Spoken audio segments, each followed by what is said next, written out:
www.shahideislam.com۔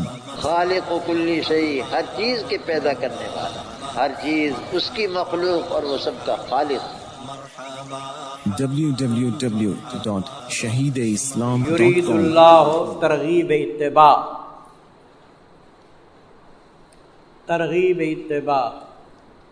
میرے عزیز، آپ دیکھیں قرآن پاک کے اندر آیات احکام ہیں یا نہیں؟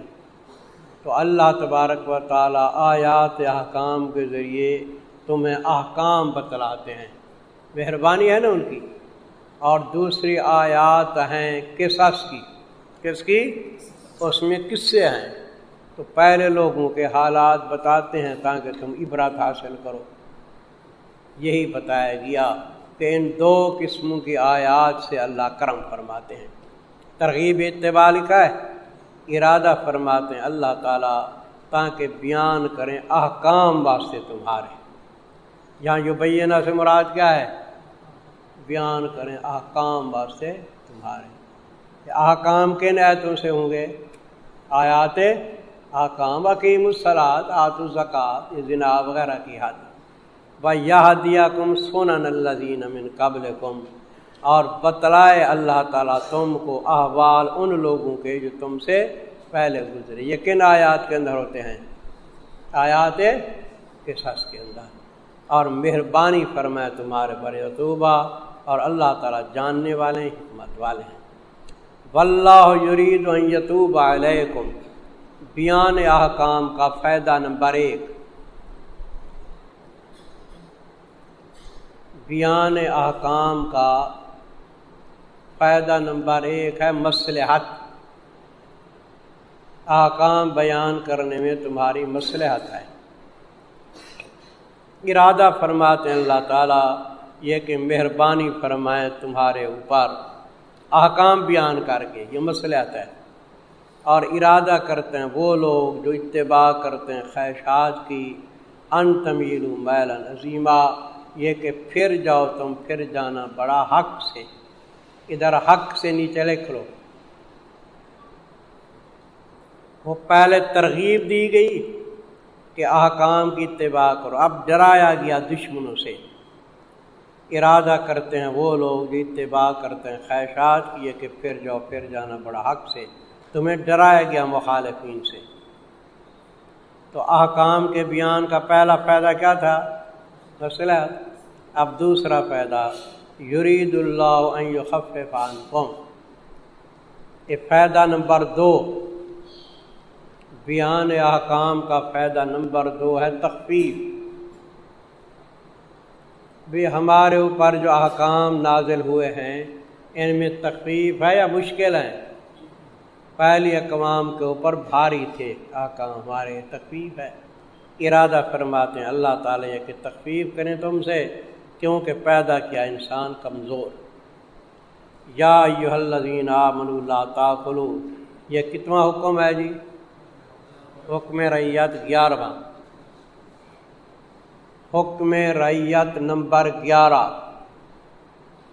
حکم رعیت نمبر 11، اس میں ہے اصلاح معاملات، اس میں ہے اصلاح معاملات، اپنے معاملات ٹھیک رکھو، چاہے تصرف نفسی ہو، چاہے تصرف مالی ہو، غیر مشروع طور پہ اس سے بچو۔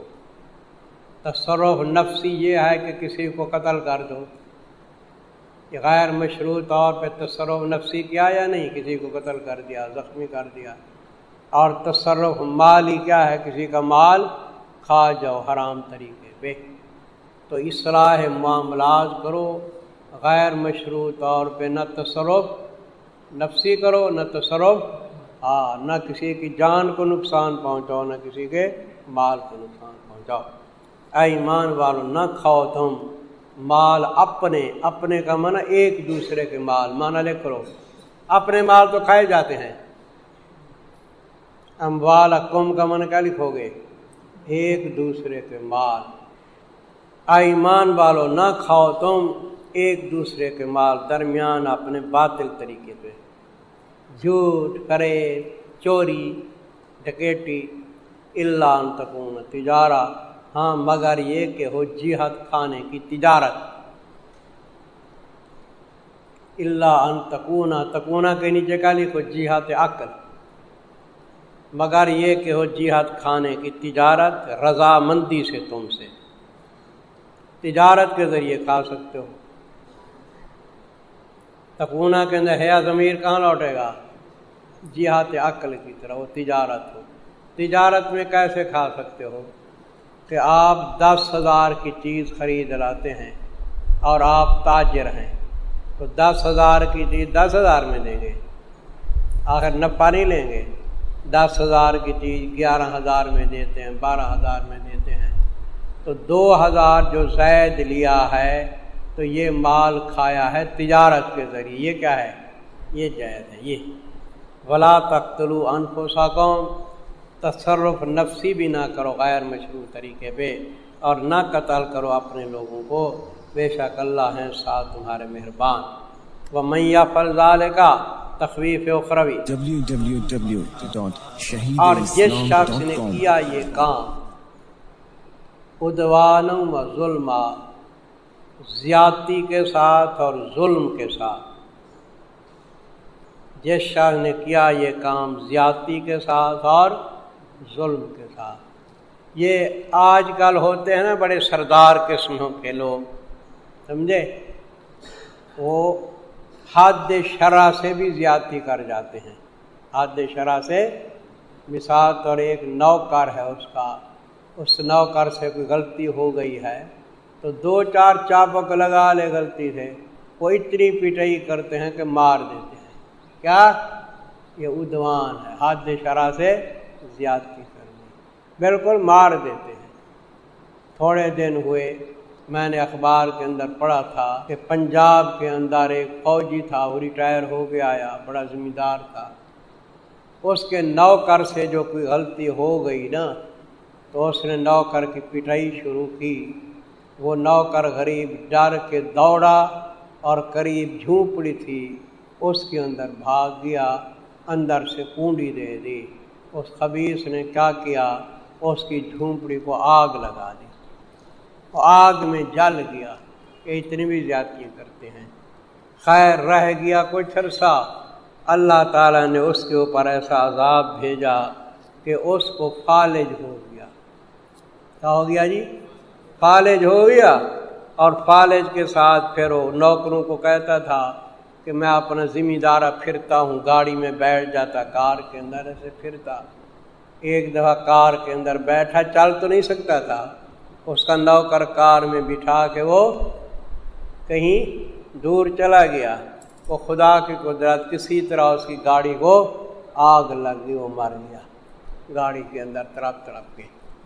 جو جلاتا ہے کسی کو وہ بھی جلتا ہے ضرور، شمع جلتی رہتی ہے پروانہ جل جانے کے بعد۔ ہاں اس نے اس کو جلایا، خدا نے اس کو جلا دیا۔ یہ زیادتی نہیں کہ تھوڑی سزا دینی ہے اور زیادہ سزا دو۔ اور جو شخص کرتا ہے اس چیز کو زیادتی کے ساتھ، یعنی حد سے بڑھ جاتا ہے، اور ظلم کے ساتھ، ظلم تو ظاہر ہے نا، یہ ظلم نہیں ہو رہا۔ لا یدر القاتل فیما قاتل ولا المقتول فیما قتل، یہ ایک دوسرے کو جو مار رہے ہیں یہ قصاص لے رہے ہیں کیا؟ یہ نا حق مارنا ہے، یہ حق مارنا ہے۔ حدیث پاک میں ہے آخر زمانے کے اندر گڑبڑ ہوگی، حرج کا لفظ حرج ہوگا۔ صحابہ نے عرض کیا کیسے ہوگا؟ فرمایا لا یدر القاتل فیما قاتل، قاتل کو پتہ نہیں ہوگا کہ اس کو میں کیوں قتل کر رہا ہوں، ہے پتہ ہوتا ہے کہ یہ میرا دشمن ہے، اور مقتول کو پتہ نہیں کہ میں کس جرم میں مارا جا رہا ہوں۔ حدیث پاک ہے۔ تو میرے آقا کی باتیں تو وہی سچی ہیں۔ تو جو یہ کام کرتا ہے پس ان قریب داخل کرنے کے ہم اس کو نار کے اندر، اور یہ بات اللہ پہ آسان ہے۔ ان تجتنبوا بشارت، بھائی انسان ہے، انسان سے گناہ ہو جاتے ہیں، خطا کا پتلا ہے، لیکن انسان کو چاہیے حد الوسع کبیرہ گناہ سے بچے۔ صغیرہ گناہ سے بچنا بڑا مشکل ہوتا ہے، کبیرہ گناہ سے بچے۔ تو آپ نوجوان آدمی ہیں، ایسے خوب رو لڑکے بھی آ جاتے ہیں بے ریش، تو شیطان ایسے وصفہ ڈال دیتا ہے، اس پہ نظر بد ہو جاتی ہے، تو پھر آدمی کی نظر بد پڑھے تو لا حول ولا قوت الا باللہ پڑھ کے منہ پھیر لے، ٹھیک ہے نا۔ یہ تھوڑی غلطی ہے، اس سے ایسا نہ ہو کہ اس کے ساتھ عشق لگاتا بڑی غلطی کے اندر ملوث ہو جائے۔ یہ بات سمجھے یا نہیں؟ یا بازاروں میں آدمی جاتے ہیں ایسے اور صورتیں نظر آتی ہیں تو انسان خیال کرے اس کا۔ دیکھو جی بشارت، ان تجتنبوا کبائر ما تنہون عنہ، اگر بچ گئے تم کبیرہ ان گناہوں سے جن سے تم روکے جاتے ہو، تو نکفر عنکم سیئاتکم، مٹا دیں گے ہم تم سے تمہارے چھوٹے گناہ۔ کبیرہ گناہ سے تم بچے نا تو جو بری نگاہ ڈالی تھی وہ بھی معاف ہو جائے گی، وہ بھی معاف ہو جائے گی، ایسے میں وہ قرآن نہیں کہتا۔ دوسرے مقام پہ قرآن کہتا ہے ان الحسنات یذھبن السیئات، نیکیاں جو ہیں برائیوں کو مٹا دیتی ہیں، سمجھے؟ تو جس طرح عبادت کرنا ثواب ہے، اسی طرح گناہ سے بچنا بھی کیا ہے؟ ثواب ہے۔ حدیث پاک میں 3 آدمیوں کا ذکر پڑا تھا نہیں؟ وہ جو غار کے اندر چھپ گئے تھے، اس میں ایک آدمی نے کیا کہا تھا کہ میں اپنے چچا کے بیٹی کے اوپر عاشق تھا، میں نے اس کو کہا میری خواہش پوری کر، اس نے کہا کہ 100 اشرفیہ کتنی کہا کما کے دو، میں کماتا رہا، اشرفی اس کے سامنے دے دی، برائی کے ارادے سے بیٹھا، اس نے کہا اتق اللہ، خدا سے ڈر، میں ڈر گیا، اے اللہ یہ جو میں نے نیک کام کیا ہے اس کے سبب ہماری غار کا دہانہ کھول دے۔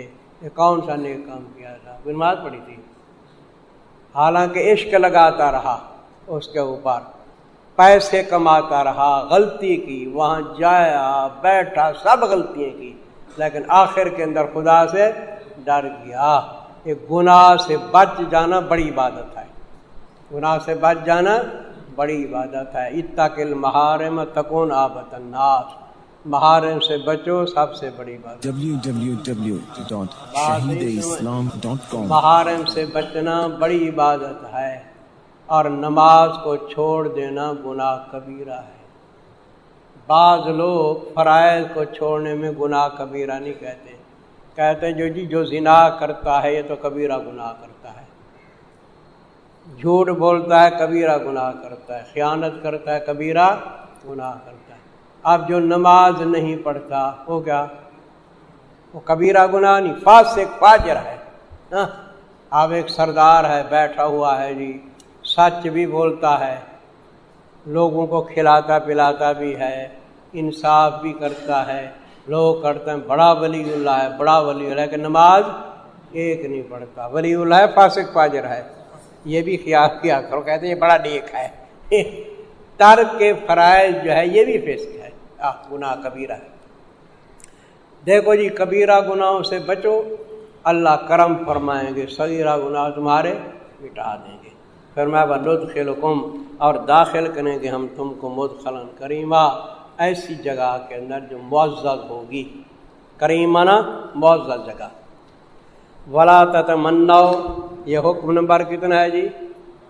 حکم رعیت 12، حکم رعیت 12۔ بعض عورتوں کے دل میں خیال آیا کہ کاش ہم بھی مرد ہوتی۔ کیا خیال ہے عورتوں کے دل میں؟ ہم بھی مرد ہوتی تو ہم جہاد کرتی۔ کیا؟ کیونکہ جہاد کون کرتے ہیں؟ مرد کرتے ہیں نا۔ ہم جہاد بھی کرتی اور میراث کے اندر بھی ہمارا حصہ زیادہ ہوتا، گواہی بھی ہماری زیادہ معتبر ہوتی۔ ایسے تو ایک مرد میں 2 عورتیں، یہ تمنا کی تھی عورتوں نے، تو اللہ تبارک و تعالی نے فرمایا ایسی چیز کی تمنا نہ کیا کرو جو عادتاً ممتنع ہے۔ عادتاً کیا ہے بھئی؟ اللہ کے آگے تو مشکل نہیں ہے، اللہ عورت کو مرد بنا، لیکن عادتاً ایسے ہے تو ممتنعات عادیہ کی تمنا نہ کیا کرو. جیسے تم تمنا کرو کاش کہ ہم بیویاں ہوتی، تم تمنا کرو، یہ ٹھیک ہے جی. آدھا تر مرد کا بیوی بننے کا ہے مشکل ہے. تمنا کر سکتے ہو کہ عیش آرام کے ساتھ پڑی رہتی گھروں کے اندر، ہم تکلیفیں اٹھاتے ہیں، کماتے ہیں، بھاگتے ہیں، پھرتے ہیں، خرچہ ہے ہمارے سر کے اوپر. آپ بیویاں ہوتی تو مزے ہوتے. اچھا جی، بلا تمنا حکم ریت نمبر کتنی ہے جی؟ بس. یہ کیا ہے جی؟ لکھ لو. نہی از تمنی، یہ مشکل لفظ لکھاتا ہوں تاکہ آپ کو ٹریننگ ہو جائے عربی لفظوں کی، مشکل لفظوں کی. نہی از تمنی ممتنعات عادیہ، ممتنعات عادیہ کی آرزو نہ کرو، اس سے روکا گیا. نہی از تمنی ممتنعات عادیہ، یہ سمجھ آ گیا جی؟ ممتنعات عادیہ کی آرزو نہ کرو، اور نہ آرزو کرو اس چیز کی کہ فضیلت دی اللہ نے ساتھ اس چیز کے بعض تمہارے اوپر بعض کے. وہ کس کی تمنا نہ کرو؟ لکھ لو کنارے پہ، جیسے مرد ہونا. للرجال نصیب مما اکتسبوا، واسطے مردوں کے حصہ ثواب کا ہے اس سے کہ کماتے ہیں، اور واسطے عورتوں کا بھی حصہ ثواب کا ہے وہ کماتی ہیں. واسطے اللہ، اور سوال کرتے رہو اللہ تعالیٰ سے اس کے فضل کا، بے شک اللہ ہر چیز کو جاننے والے ہیں. وَلِكُلٍّ جَعَلْنَا مَوَالِيَ، وَلِكُلِّ مَالٍ جَعَلْنَا مَوَالِيَ لکھو. ان کی ایک تمنا تو یہ بھی تھی نا کہ میراث کا حصہ ہمیں کچھ زائد ملے. فرمائے اللہ نے مقرر کر دیے حصے، خدا کے مقرر شدہ ہیں. وَلِكُلٍّ کے نیچے لکھو وَلِكُلِّ مَالٍ، ہر مال کے لیے مقرر کیا ہم نے وارث.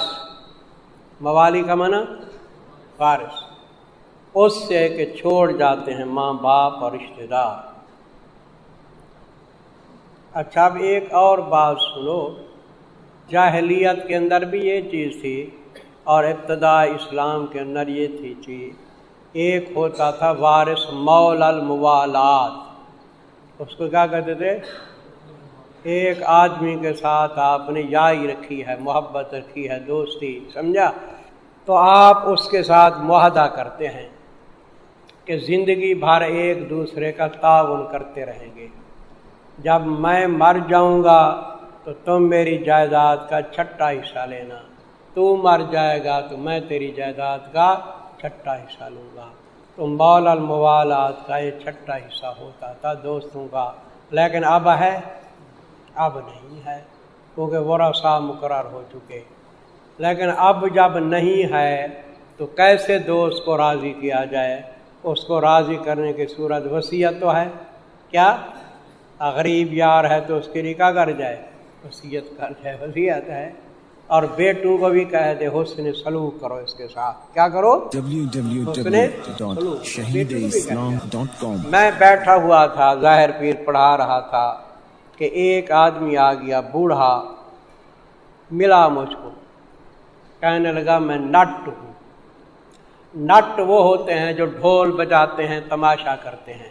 وہاں ڈھول مول نہیں لایا تھا اور پیسے لیتے ہیں. میں نے کہا تو نٹ ہے، ڈھول بجاتا ہے، تماشا، میرے پاس کیوں ہے؟ میں تو وہابی ہوں، جو بندی ہوں. کہنے لگا بات میری سن، میں تیرے ابو جان کے پاس جاتا تھا، وہاں بھی ڈھول نہیں بجاتا تھا، لیکن سال میں وہ 10 روپے مجھ کو دیتے تھے. یہ پرانی بات ہے، 10 بھی ہزاروں کے برابر ہوتے تھے. تو میں گیا ابھی تو آپ کے والد محترم فوت ہو چکے ہیں. تو میں نے پوچھا کہ ان کا کوئی بیٹا؟ انہوں نے کہا ظاہر پیر پڑھاتا ہے، منظور اس کا نام ہے. تو میں آیا ہوں وہ 10 روپے لینے. میں نے کہا یہ 10 روپے لو. کھانا بھی کھلایا، 10 روپے بھی دیے.